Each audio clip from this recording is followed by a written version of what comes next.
Hello, my strong friends. Today I'm gonna teach you guys how to bench press in 5 minutes-ish, okay? First things first, you don't need much equipment other than like what you're benching on. It might be helpful to have wrist wraps. It might be helpful to wear shoes, probably so you're not slipping and sliding.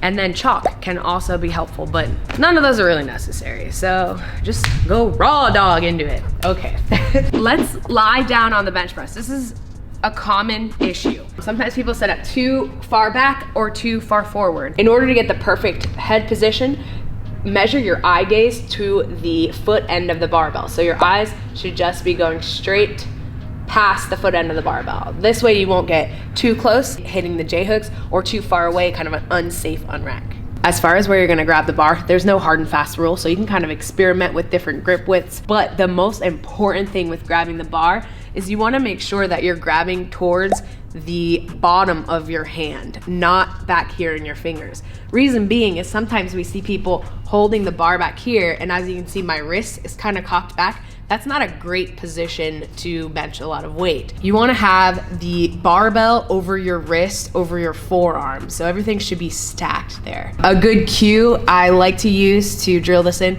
is try to think about knuckles to the ceiling, like you're kind of punching the ceiling on the way up. Okay, one important thing is we wanna make sure that our shoulders are always set. And incoming, I'm about to show you a little bit of an arch in the bench press. But first, before I do that, the position that you want to achieve is your scapula are going to be retracted and depressed. So you pull them back and down. That's what you're gonna see on the bench press. You're kind of gonna walk them in towards each other, and with that, you can see I'm getting a little bit of an arch. You can see a little bit of an arch there, and even more when I put my feet down. We're not doing necessarily, unless you are, a power lifter arch where we're trying to get the biggest arch possible. We're simply just walking our shoulder blades in together so that our shoulders stay in the same place during our bench, right?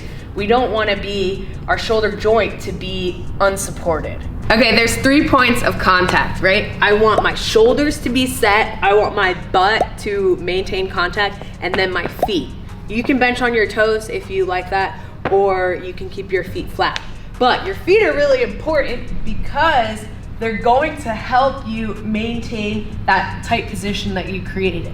When you set your feet, it's important to get a good, stable, solid position because your feet will help you create some leg drive. So leg drive is basically just using your legs to bench even more weight. In order to get that leg drive, just think about pushing your toes to the front of your shoes. So as you can see, here's me not doing it, and here's me doing it. Can you see how my toes kind of move there? And you can see I'm being forced back. So leg drive is something that you're going to maintain throughout the entire rep.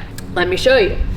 I'm going to bench, leg drive before I unrack, press, yeah, that's it. Okay, I'm jumping around a little bit, but let's go into the execution of the lift. It's gonna help if you have someone to help you lift off the bar, especially when there's a lot of weight on there. But you do wanna think about the lift off more as a lat pullover and not like a micro mini bench. So think about shoulders coming forward rather than benching and bending your elbows, okay?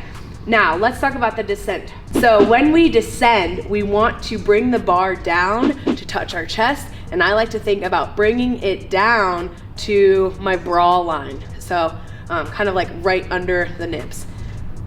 Bring it down to the bra line, and as you can see, your bar path in the bench press is going to be diagonal.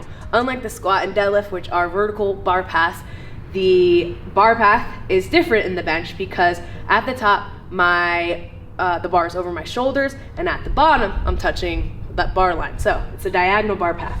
When we unrack, we're maintaining that tension in our shoulders, keeping our leg drive, and then we're ready to bench.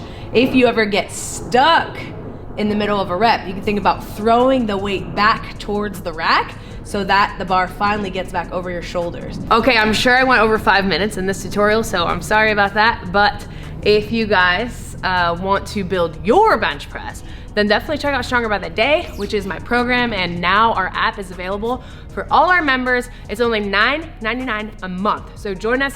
We've got tens of thousands Okay, we've got 12,000. I don't know if that counts for tens of thousands, but we have 12,000 members who are running the program right now, and you can join our lifting community, and it's so much fun.